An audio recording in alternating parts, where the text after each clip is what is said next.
BER की full form है bezel electrical rhythm. ये है RMP of smooth muscle of the GIT।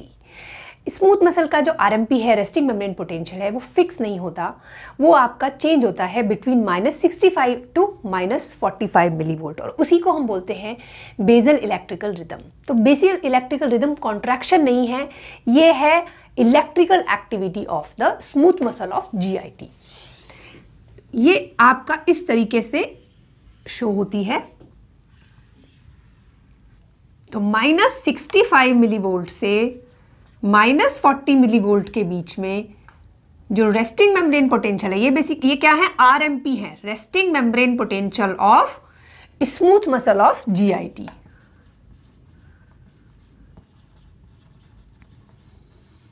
ये इंपॉर्टेंट चीजें ध्यान रखना है कि ये है रेस्टिंग मेम्ब्रेन पोटेंशियल। तो ये आपका जो, इन्हीं को हम बोलते हैं स्लो वेव्स, क्योंकि ये स्लो वेव्स के फॉर्म में वेव बना रही है, इनको हम स्लो वेव्स कह रहे हैं। ये कभी भी अपने आप से कॉन्ट्रैक्शन नहीं करती, यानी कि GIT में जो कॉन्ट्रैक्शन है उसको नहीं करती, लेकिन ये जो कॉन्ट्रैक्शन होता है GIT में, यानी पेरिस्टाल्सिस है, अदर मोटर एक्टिविटी है, उनको कंट्रोल करती है। तो अगर खाली सिर्फ ऐसे स्लो वेव्स आती है तो कोई कॉन्ट्रैक्शन नहीं होगा। यानी कि अगर ये रिकॉर्डिंग है इलेक्ट्रिकल रिकॉर्डिंग,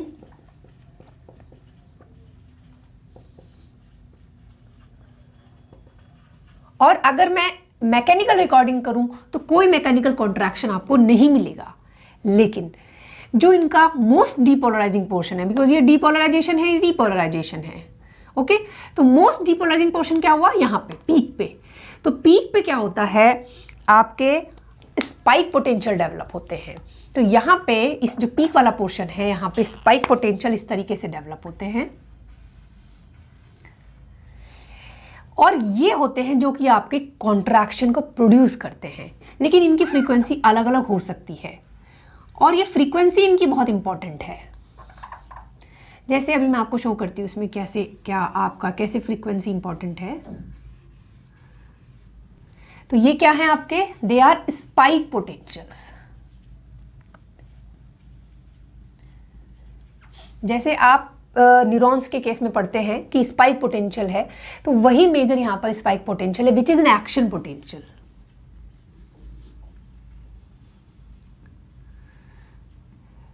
पहले तो इंपॉर्टेंट बात ध्यान रखनी है कि RMP जो है वो इसका बेजल इलेक्ट्रिकल रिदम जो है वो रेस्टिंग मेम्ब्रेन पोटेंशियल है, वही स्लो वेव्स बनाता है, और उनके पीक पर इस तरीके से स्पाइक्स आते हैं, और ये स्पाइक जो है वही एक्शन पोटेंशियल का काम करते हैं, और वही मेनली मैकेनिकल कॉन्ट्रैक्शन के लिए रेस्पॉन्सिबल होते हैं। जो actual contraction of smooth muscle है, जो मूवमेंट्स हो रही है, उनके लिए इस स्पाइक्स रिस्पॉन्सिबल होते हैं।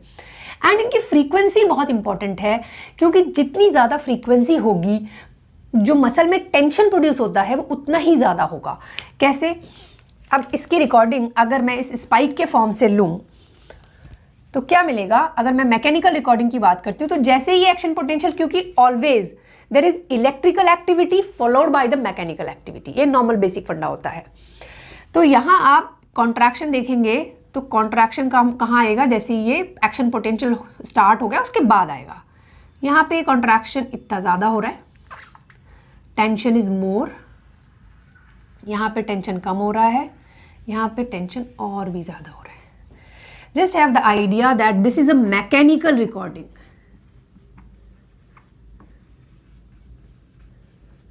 और मैकेनिकल रिकॉर्डिंग क्या है, it is actual contraction of the muscle. Muscle में जो कॉन्ट्रैक्शन हो रहा है वही है ये। तो आप देखेंगे यहाँ स्पाइक 3 थे, तो कॉन्ट्रैक्शन में जो ये चीज है, ये है आपका टेंशन डेवलप्ड, ये है हमारा टेंशन डेवलप्ड। टेंशन जो डेवलप हो रहा है वो इस स्पाइक के बाद इतना हो रहा है, क्योंकि यहाँ पर स्पाइक की जो फ्रीक्वेंसी है वो कम है, एक है फ्रीक्वेंसी जैसे, तो यहाँ पे टेंशन जो है कम डेवलप हो, इसके कंपेयर में यहाँ पर ये कम डेवलप हो रहा है। यहाँ पे फ्रीक्वेंसी और ज़्यादा बढ़ी हुई है, तो टेंशन इस के कंपेयर में भी और ज़्यादा डेवलप हो गया। लेकिन अगर ये स्पाइक नहीं है कहीं पे तो कॉन्ट्रैक्शन नहीं होता। So important thing is these spike potential are the action potential which are responsible for the actual contraction. BER is not responsible for the contraction, but they are important in regulating the GIT movement और GIT contractions. Okay, अब ये इन पर effect क्या होता है? इन पर effect होता है एसिटाइलकोलिन का। जैसे एसिटाइलकोलिन का इफेक्ट जीआईटी मूवमेंट्स में हम पढ़ते हैं कि जीआईटी मूवमेंट्स एसिटाइलकोलिन के कॉन्ट्रैक्शन से बढ़ जाती हैं, मतलब एसिटाइलकोलिन के स्टिमुलेशन से बढ़ जाती हैं। कोई कोलिनर्जिक स्टिमुलेशन दो या वैगल स्टिमुलेशन दो या एसिटाइलकोलिन डालो, ठीक है, इनका सबका इफेक्ट होता है कि जीआईटी की जो मूवमेंट्स है कॉन्ट्रैक्शन उसको बढ़ाते हैं। यहाँ पे जो ये स्पाइक्स हैं, इन स्पाइक्स को ये फ्रीक्वेंसी को बढ़ा देता है। तो acetylcholine increases the frequency of these spikes. Okay, और फ्रीक्वेंसी बढ़ेगी तो क्या होगा? टेंशन बढ़ेगा। So they increase the tension और contraction force of the smooth muscle of GIT. और नॉरएपिनेफ्रिन क्या करेगा? डिक्रीज कर देगा फ्रीक्वेंसी को, तो टेंशन को कम कर देगा। ठीक है, तो क्योंकि जो एसिटाइलकोलिन है वो बढ़ाता है, नॉरएपिनेफ्रिन फ्रीक्वेंसी को घटाता है। अब इसको अगर हम डायग्रामेटिकली शो करें तो कैसे शो करेंगे? ये तो हो गया आपका spike potential and the B R.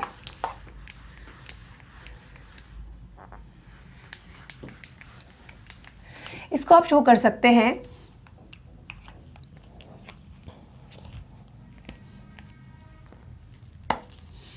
ये आपकी नॉर्मल रिदम है। ओके, यहां पर आपके स्पाइक्स आ रहे हैं।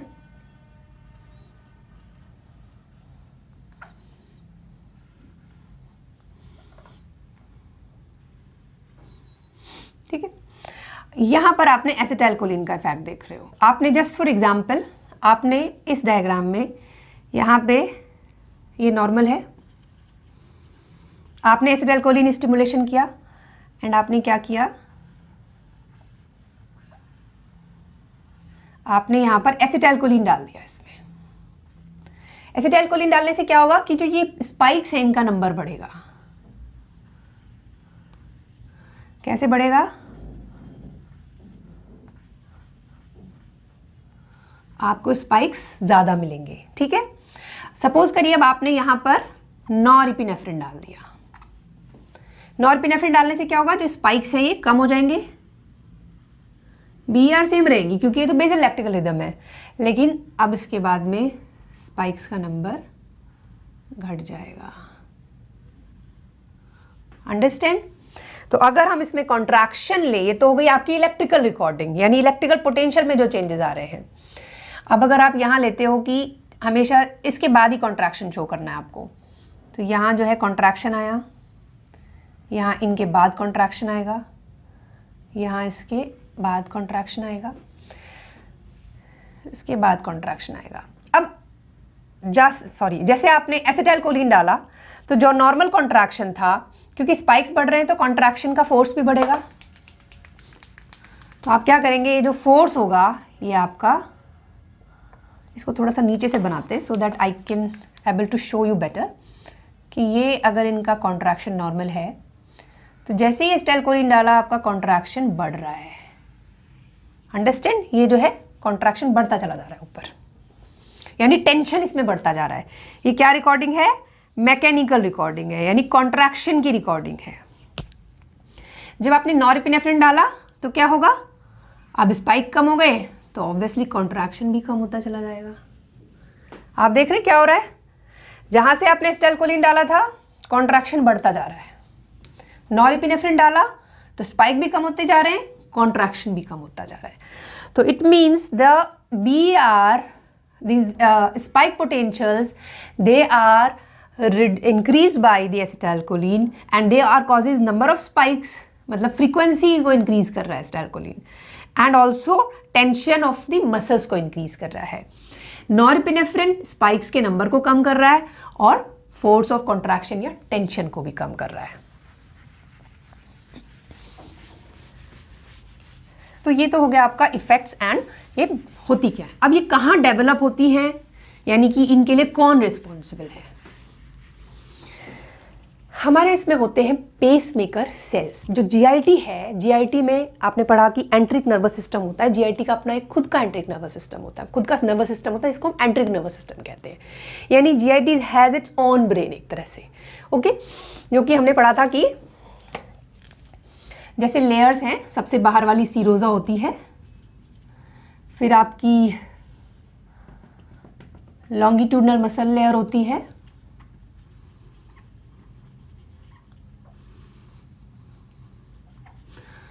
और उसके बाद में आपकी सर्कुलर मसल होती है, उसके बाद में आपका होता है सब म्यूकोजा एंड म्यूकोजा। फाइन। यहां आपने पढ़े थे कि जो माइंट्रिक प्लेक्सेस होते हैं वो outer border of the circular muscle पे होते हैं, या कह सकते हैं बिटवीन लॉन्गिट्यूडनल एंड सर्कुलर। यहां पर आपके होते हैं माइंट्रिक प्लेक्सेस इन दोनों के बीच में। और सबम्यूकोजा में होता है मीजनर्स प्लेक्सेस। यहां पर भी न्यूरॉन्स हैं, न्यूरॉन्स की बहुत सारे प्लेक्सेस बना हुआ है जिसको हम बोलते हैं मीजनर्स प्लेक्सेस। तो जीआईटी में जो वॉल्स हैं वहां पर कुछ स्पेशल टाइप की स्मूथ मसल सेल होती हैं जिनको हम बोलते हैं पेसमेकर सेल्स, और उनका नाम है इंटरस्टिशियल सेल्स ऑफ कैजाल। तो बेसिकली उनका जो नाम है वो है interstitial cells of Cajal, ICC, interstitial cells of Cajal, and they are pacemaker of GIT. जैसे हार्ट में ऐसे नोड होता है जो पेसमेकर है, जो अपने आप ही स्पॉन्टेनियस कॉन्ट्रैक्शन कराता है, मतलब इसमें स्पॉन्टेनियस इलेक्ट्रिकल एक्टिविटी होती है, प्री पोटेंशियल, पोटेंशियल आपने पढ़ा होगा ऐसे नोड में। तो वहाँ पे एक कॉन्ट्रैक्शन, मतलब जो अपने आप ही एक तरह से कह सकते हैं ऑटोरिथमिसिटी के लिए इंपॉर्टेंट होता है। ऐसे ही जीआईटी में interstitial cells of Cajal are the pacemaker cells and they are responsible for its pacemaker activity for the ऑटोरिथमिसिटी।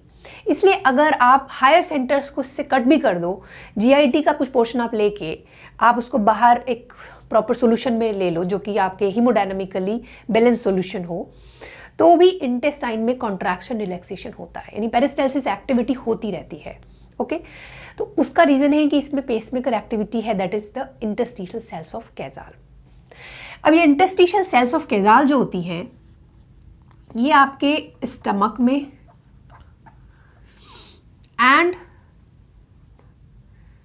Small intestine में, इनकी जो लोकेशन है वो होती है eight outer border of circular muscle. यानी कि सर्कुलर मसल ये है तो इसकी आउटर बॉर्डर पे ये सेल्स इस तरीके से इंटरस्टिशियल सेल्स ऑफ कैजाल होती है। फाइन, ये है आपकी इंटरस्टिशियल सेल्स ऑफ कैजाल जो ब्लैक से मैंने शो करी है। अब ये नियर कौन से प्लेक्सिस के नियर है? माइंट्रिक प्लेक्सिस के। So they are near to myenteric plexus, okay. और कोलोन के अंदर कहाँ होती है ये? कोलोन के अंदर होती है ये at the inner border of circular muscle, या फिर ये कह सकते हो इनर सर्कुलर मसल लेयर। कई बार डिवाइड करते हैं इसको हम outer circular layer, inner circular layer, तो उसमें कई जगह पे ऐसे भी बोलते हैं कि इनर सर्कुलर मसल लेयर पे होती है। तो वहाँ पे कहाँ होगी? जो सर्कुलर मसल है इसके अंदर की तरफ, यहाँ पे ये सेल्स होती है, ठीक है। So this is the location of interstitial cells of Cajal in different part of the GIT. और ये जो BR है, जो बेसल इलेक्ट्रिकल रिदम हो रही है, ये हर जगह होती है जीआईटी के हर पार्ट में, ये बेसल इलेक्ट्रिकल रिदम होती है, एक्सेप्ट कहाँ कहाँ ये BR नहीं होती, except oesophagus, except proximal portion of stomach. Stomach के प्रॉक्सिमल पोर्शन में नहीं होती, उसके बाद ये मिड से लेके शुरू हो जाती है स्टमक में। दूसरा क्या होता है, जो ये BR है इसका रेट डिफरेंट होता है। बेसल इलेक्ट्रिकल रिदम का रेट जो है ना डिफरेंट जगह पर डिफरेंट होता है। तो कौन प्रीडोमिनेट करेगा? जैसे हम वहाँ पर एसए नोड का रेट ज़्यादा होता है, एवी नोड का रेट उससे कम होता है, तो एसए नोड प्रीडोमिनेट करती है। इसी तरह से यहाँ भी जिसका रेट ज़्यादा होता है प्रीडोमिनेट करता है। अगर हम स्टमक की बात करें तो क्योंकि प्रॉक्सिमल में तो है ही नहीं, और स्टमक का जो मिड पोर्शन होता है वहां से आपका पेसमेकर एक्टिविटी शुरू होती है, और यही जो मिड पोर्शन ऑफ स्टमक का पेसमेकर है वो डोमिनेट करता है और बाकी पूरे स्टमक को इसी की फ्रीक्वेंसी से कॉन्ट्रैक्शन कराता है by spikes at most depolarising portion of the slow waves. Fine. तो ये जो रेट है, ये रेट डिफरेंट रेट्स होते हैं जिनको आपको याद रखना है। इसको आप 412 826 करके याद कर सकते हो। ये जो है स्टमक में 4 पर मिनट, डुओडेनम में 12 पर मिनट, डिस्टल इलियम तक जाते जाते, यानी क्योंकि ये स्मॉल इंटेस्टाइन का ही पार्ट है, डिस्टल इलियम तक जाते जाते 8 पर मिनट हो जाता है। तो आप देख सकते हो कि इंटेस्टाइन में खुद भी ज़्यादा से कम हो रहा है। ये है कोलन का पार्ट। कोलन में देखोगे तो सीकम में 2 है, सिग्मॉइड कोलन में 6 है, यानी कि स्मॉल इंटेस्टाइन में ज़्यादा से कम हो रहा है और कोलन में या लार्ज इंटेस्टाइन में कम से ज़्यादा हो रहा है। ठीक है, तो आप इस तरह से याद रख सकते हो। ये डिफरेंट एरिया में फ्रीक्वेंसी डिफरेंट हो सकती है, अंडरस्टैंड। लेकिन ये ईसोफेगस में और प्रॉक्सिमल पार्ट ऑफ स्टमक में नहीं होती। That is very important. दूसरा जो इंटरस्टिशियल सेल्स ऑफ केजाल है, ये फिर कैसे काम कराती हैं? क्योंकि ये क्या करती हैं, ये लॉन्ग प्रोसेस देती हैं इन मसल्स को, जो स्मूथ मसल्स हैं और आपकी ये लॉन्गिट्यूडनल मसल्स हैं, मतलब लॉन्गिट्यूडनल मसल है, सर्कुलर मसल है, इसमें ये लॉन्ग प्रोसेस देती है। मतलब एक लंबे प्रोसेस के थ्रू लॉन्ग प्रोसेस इसमें ये भेजती है मसल्स में। और यहाँ पे होता है गैप जंक्शंस। गैप जंक्शंस क्या होते हैं? Which allows the free movement of the substances and ions from one cell to another cell. इसलिए ये इंटरस्टिशियल सेल्स ऑफ केजाल, जो भी इसमें इलेक्ट्रिकल एक्टिविटी हो रही है, इसको ये बहुत जल्दी आप ये मसल्स तक ट्रांसमिट करती है, और मसल्स के जो इलेक्ट्रिकल एक्टिविटी और कॉन्ट्रैक्शन है उसको बहुत ही मतलब फाइनली इसको जो है रेगुलेट करती है। तो BR कहाँ से प्रोड्यूस हो रही है? इंटरस्टिशियल सेल्स ऑफ केजाल से। और वो क्या कर रही हैं? They control the motor activity of the GIT। Fine, okay. So this is about the slow waves, BR and the spike potential। एक और चीज़ है जिसको आपको समझना है, जो स्पाइक है, जैसे ये है आपका, यहाँ पे ऊपर की तरफ क्या हो रहा है? स्पाइक प्रोड्यूस हो रहा है। इस स्पाइक का जो ये डीपोलराइजिंग पोर्शन है, ये रीपोलराइजिंग पोर्शन है, ये होता है कैल्शियम इनफ्लक्स की वजह से, है ना। ऑब्वियसली एक सेल के अंदर अगर पॉजिटिव चार्ज अंदर जा रहा है तो पॉजिटिविटी अंदर बढ़ेगी, और you can say negativity, we are going towards less negativity. तो हम यहाँ पढ़ते भी हैं -65 से -45 है, so it means we are going towards less negativity, like -30, -20 and all, understand. So it is because of the calcium influx, calcium is going inside, so negativity आपकी कम हो रही है, यानी we are reaching towards the positive side. Fine. और ये किस वजह से होता है? पोटेशियम इफ्लक्स की वजह से होता है। तो स्पाइक का depolarising portion is because of calcium influx and repolarising portion is because of potassium efflux. तो अगर किसी सेल से पोटेशियम बाहर जा रहा है, इसका मतलब अंदर की तरफ निगेटिविटी डेवलप हो रही है ना, क्योंकि एक कैटायन बाहर जा रहा है। तो ऑब्वियसली देखो वापस हम मोर निगेटिव की तरफ जा रहे हैं। So this is the calcium and potassium which are responsible for these basal electrical rhythm के ऊपर जो spikes होते हैं, और ये spikes कहाँ पर हैं? At most depolarizing portion of these BER। This is most depolarizing। ये पूरा जो portion है इसका, ये वाला portion है most depolarizing portion, and उसी में आपका spike हो रहा है, and spikes are the actual action potential and they are responsible for the contraction of the GIT। So this is about the BER and the slow waves। Thank you students।